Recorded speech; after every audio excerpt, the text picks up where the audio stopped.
8 police અધિકારીઓ તો બદલાઈ ગયા તમારા કિસ્સામાં, બરાબર. હવે કલેક્ટર ઓફિસમાં તમે જે રજૂઆત કરી હતી, કલેક્ટરે જે ઓર્ડર આપેલો હતો ત્યાં વીજ પોલ નાખવા માટે, એ કલેક્ટર કોણ હતા?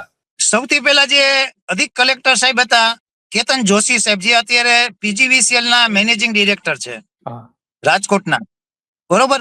પીજીવીસીએલ ના મેનેજિંગ ડિરેક્ટર થઈ ગયા. એ અધિક કલેક્ટર હતા ત્યારે એમને ઓર્ડર આપ્યો એટલે હું મળવા ગયો એમને, અને મેં વાત કરી કે સાહેબ મારા બાપુજી છે એ 17 ગુજરી ગયા અને 18 તમારી ઓફિસમાં આવ્યા અને એમાં સહી કરી છે, તો એ નોટિસમાં મેં આપને મોકલેલી જ છે. એ નોટિસ તમે આપી અને મારા બાપુજી એ નોટિસની તારીખે મુદતે હાજર થયા એવી સાઈન બોલે છે.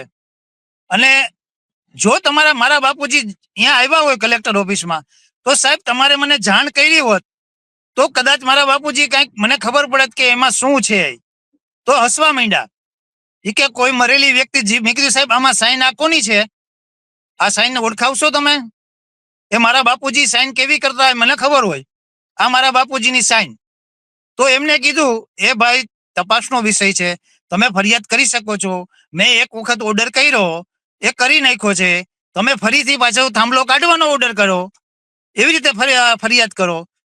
તો પછી પાછા મેં એના ઉપર અધિકારી જે છે વિજિલન્સ